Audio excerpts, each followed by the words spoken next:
নমস্কার, আরও একবার স্বাগত জানাই আমাদের ইউটিউব চ্যানেল মিনময়ী সহজের পক্ষ থেকে। আজকে যে বিষয় নিয়ে আলোচনা করব ডিএআর রিকোয়েস্ট অর্থাৎ ডিস্ট্রিবিউটার অ্যানুয়াল রিপোর্ট জমা দেওয়ার পদ্ধতি নিয়ে। হ্যাঁ, আপনারা যারা ডিস্ট্রিবিউটার রয়েছেন বা এক কথায় পেট্রোল পাম্প বা পাম্পের মালিক, তাদেরকে প্রতি বছর একটা রিপোর্ট জমা দিতে হয় সমস্ত ডকুমেন্টস স্ক্যান করে। এই রিপোর্ট জমা দেওয়ার পদ্ধতি কিন্তু প্রতি বছর আলাদা হতে পারে। তো এই বছরের পদ্ধতি বা কিভাবে আপনি ডকুমেন্টসগুলোকে স্ক্যান করবেন, কি ডকুমেন্টস স্ক্যান করতে হবে এবং রিকোয়েস্ট কি করে সাবমিট করবেন, সম্পূর্ণ তথ্য আজকে সম্পূর্ণ বাংলাতে দেখতে চলেছেন।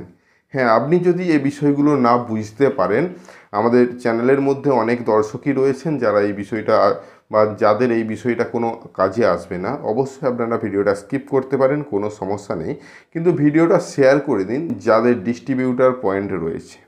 তো চলুন, এই ডিএআর রিকোয়েস্ট জমা দেওয়ার জন্য আপনার কাছে আইডি পাসওয়ার্ড রয়েছে, সেই আইডি পাসওয়ার্ড দিয়ে লগ ইন করুন এবং সম্পূর্ণ তথ্য আমাদের ভিডিও অনুসরণ করে আপনারা কমপ্লিট করতে পারবেন। চলুন সরাসরি স্ক্রিনে চলে যাই। তার আগে একটা রিকোয়েস্ট, অবশ্যই ভিডিওটাকে স্কিপ না করে লাস্ট পর্যন্ত দেখুন এবং আমাদের সাথে থাকুন। একটা ছোট্ট অনুরোধ, যদি আপনি আমাদের চ্যানেলে নতুন এসেছেন অবশ্যই চ্যানেলটাকে সাবস্ক্রাইব করুন, পাশের দেওয়া বেল আইকনটা ক্লিক করতে ভুলবেন না পরবর্তী নোটিফিকেশান পাওয়ার জন্য। যারা অলরেডি সাবস্ক্রাইব করে আমাদেরকে সাপোর্ট করছেন অসংখ্য ধন্যবাদ।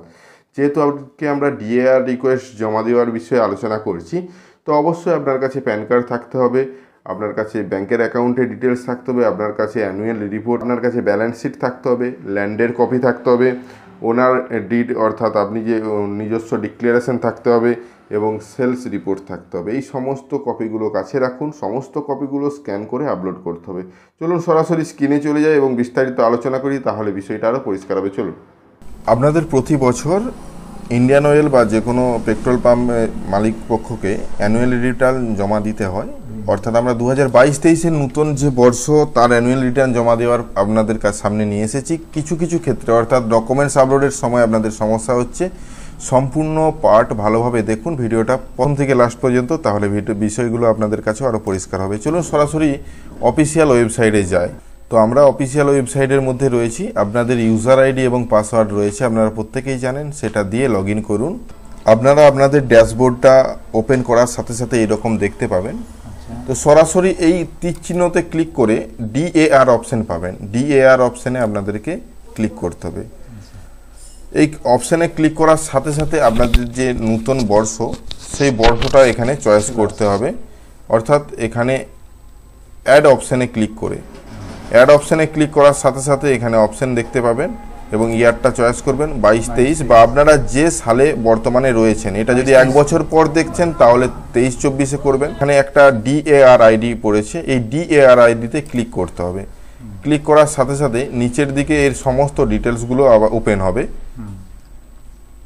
আপনি আগে যা ফিল করা আছে আপনার তথ্য সেগুলো কিন্তু দেখতে পাবেন। শুধুমাত্র এটা রিনিউয়ালের ক্ষেত্রে বলছি, নতুনদের সম্পূর্ণ আলাদা।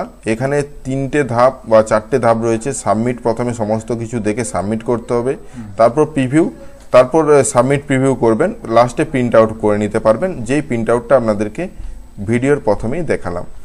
যাই হোক, নিচের দিকে নামাবেন, এখানেই রয়েছে সমস্ত ডিটেলস, অর্থাৎ এই প্যান কার্ড ডিটেলস, সমস্ত ডিটেলসগুলো আগের থেকেই থাকবে, কিন্তু আপনাকে নতুন করে একটি ঘর অ্যাড করা হয়েছে, সেই ঘরটিতে নতুন করে যদি কোনো চেঞ্জ হয় বা একই হয়ে থাকে সেটাও কিন্তু পুনরায় লিখতে হবে। প্রত্যেকটার ক্ষেত্রে কিন্তু আলাদা আলাদা হয়ে, যেমন ডিলারশিপ এগ্রিমেন্টের ক্ষেত্রেও আলাদা রয়েছে, অ্যাজ পার যে ডিলারশিপ এগ্রিমেন্টের ডেট সেটা দিতে হবে। ব্যালেন্স শিটগুলো আপনার সঠিকভাবে দিয়েছেন কিনা সব কিছু ইয়েস নো, এগুলো প্রত্যেকটা ঘর আপনাকে ফিল করতে হবে। সবচেয়ে গুরুত্বপূর্ণ বিষয় যেটা হলো ডকুমেন্ট আগে আপনাদেরকে দেখিয়ে নিই। উপরের দিকে দেখুন ডিএআর ডিটেলসের সাইডে অ্যাটাচমেন্ট অপশানে ক্লিক করলেই আপনাদের সামনে ডকুমেন্টস পার্টটা ওপেন হবে, যেখানে আপনি অ্যাড বাটনে ক্লিক করে ডকুমেন্টসগুলো একে একে অ্যাড করতে হবে। শুধু অ্যাড করাই নয়, আগের থেকে স্ক্যান করে রাখবেন, কোনো লিমিট নেই, কোনো ফাইল ফরম্যাট নেই, আপনি পিডিএফ বা জেপিজি উভয়েই স্ক্যান করতে পারেন। তো এখানে অ্যাড করার সাথে সাথে দেখতে পাবেন যা যা ডকুমেন্টস রিকোয়ার্ড রয়েছে, যেমন রয়েছে আদার ডকুমেন্টস বলতে আপনার যদি এক্সট্রা কোনো ডকুমেন্টস প্রয়োজন হয়, তাছাড়া এখানে পারচেজ বা লিজ লিয়া থাকলে সেই ডিডটা দিতে হবে, অর্থাৎ জমির তথ্যটা, balance sheet, bank details, dealer declaration, land documents, mobile invoice, এইটা যদিও প্রয়োজন হয় না অনেকের ক্ষেত্রে, প্যান কার্ড এবং রিটেল সেলিং লাইসেন্স।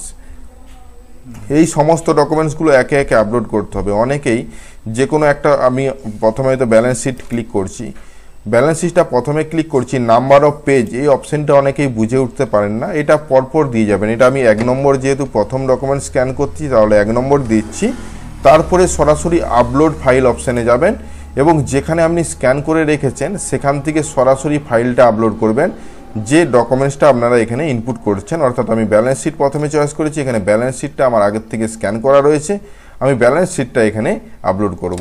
আপলোড ফাইলে ক্লিক করলে কিছু ইনফরমেশন উঠছে, ভাবছেন যে এটা কোনো সমস্যা, অ্যাকচুয়ালি সমস্যা নয়। বলা হচ্ছে ফাইলটা আপলোড চলছে, আপনি যদি পরবর্তীতে চেক করবেন তবেই দেখতে পাবেন, সাথে সাথে চেক করলে নাও দেখতে পারেন। এটা অনেকেই ভুল করে বারবার আপলোড করতে থাকে, সেক্ষেত্রে একাধিক আপলোড হয়ে যায়। তো এখানে ওকে করবেন, ওকে করে আগে দেখে নেবেন ডিসপ্লে ডকুমেন্টসে ক্লিক করে এটা ডকুমেন্টসটা এসেছে কিনা। যদি না আসে কিছুক্ষণ ওয়েট করুন, ওয়েট করে দেখুন, আসলে তবেই নেক্সট পেজে যাবেন, সঠিক ডকুমেন্টসটা দিয়েছেন কিনা উপরে প্রিভিউ ডাউনলোড অপশানে ক্লিক করে দেখে নিতে পারবেন সঠিক ডকুমেন্টসটা আছে কিনা। তো একে একে সমস্ত ডকুমেন্টসগুলো অ্যাড করতে থাকুন এবং সমস্ত ডকুমেন্টসগুলো আপলোড করুন। তো আপলোড কমপ্লিট হয়ে গেছে আমার ক্ষেত্রে। তো আমি আবার ডিএআর ডিটেলসে যাব। তো ডিএআর ডিটেলসে এখানে আপনাকে একে দেখে নিতে হবে, প্যান কার্ড নম্বরটাতে ক্লিক থাকবে, এখানে প্যান কার্ড নম্বরটা দিবেন, প্রত্যেকটা পরপর যা যা চেয়েছে account number, retail selling detail সমস্ত কিছু দিয়ে দিবেন। সমস্ত কিছু সাবমিট হয়ে যাওয়ার পর এখানে একটা রিফ্রেশ অপশন পাবেন, এই রিফ্রেশ অপশানে ক্লিক করে দেখে নেবেন সমস্তগুলো কোনো পরিবর্তন হয়েছে কিনা। যদিও এটা পরিবর্তন হবে না, এখানে ওন ল্যান্ড লেখার পরেও এখানে নাম অ্যাড করতে হবে, যে কার নামে ল্যান্ড। তো এখানে অ্যাড অপশন পাবেন, অ্যাডে ক্লিক করবেন। সাবমিট করার পর কিছু এরর আসতে পারে, সেগুলো আবার ঠিক করবেন। এইভাবে আপনারা সাবমিট কমপ্লিট করবেন। সাবমিট হয়ে যাওয়ার সাথে সাথে প্রিন্ট অপশন পাবেন। তো এই প্রিন্ট অপশানে ক্লিক করলে আপনি কিন্তু প্রিন্ট করতে পারবেন এখান থেকে। এবং প্রিন্ট করার জন্য উপর দিকে একটা যে রিপোর্টের নেম অপশানটি পাবেন। যদিও আমরা সমস্ত বিষয়গুলো হাইড করে রেখেছি, অবশ্যই সেই জায়গাগুলোই দেখুন যেগুলো আমরা দেখানোর চেষ্টা করছি। তো এখানে ক্লিক করার সাথে সাথে আপনাদের সামনে এরকম অপশান আসবে, ডাউনলোড করে নেবেন এবং এই ডাউনলোড করা ফাইলটাকেই আপনারা প্রিন্ট আউট করে নেবেন পরবর্তীতে আপনার কাছে রাখার জন্য। তো যদি কোনো সেন্ডব্যাক বা রিটার্ন আসে পরবর্তীতে আবার সেটাকে ঠিক করতে হবে। পেন্ডিং ফর অ্যাপ্রুভেল অপশান কিন্তু লেখা রয়েছে, অর্থাৎ এখন পর্যন্ত এটা অ্যাপ্রুভেল লিস্ট নয়, পেন্ডিং অবস্থাতে রয়েছে। যাই হোক, সম্পূর্ণ বিষয়গুলো ভালোভাবে বুঝতে পারলেন, ধন্যবাদ। দেখুন, আজকের ভিডিওটা অনেকটাই লম্বা হয়ে গেছে, আশা করি সম্পূর্ণ বিষয়গুলো ভালোভাবে বুঝতে পেরেছেন। যদি কিছু জানার থাকে অবশ্যই কমেন্ট সেকশানে জানান, চেষ্টা করব সঠিক তথ্য দিয়ে সাহায্য করার। আজ এই পর্যন্তই, দেখা হচ্ছে নতুন কোনো ভিডিও নিয়ে। যদি ভিডিওটা ভালো লাগে লাইক এবং শেয়ার করে দেবেন। আমাদের চ্যানেলে নতুন হলে চ্যানেলটাকে সাবস্ক্রাইব করুন, পাশের দেওয়া বেল আইকনটা ক্লিক করতে ভুলবেন না পরবর্তী নোটিফিকেশন পাওয়ার জন্য। আর যারা অলরেডি সাবস্ক্রাইব করে আমাদেরকে সাপোর্ট করছেন অসংখ্য ধন্যবাদ। এভাবেই পাশে থাকুন, দেখা হচ্ছে নতুন কোনো ভিডিও নিয়ে। ধন্যবাদ।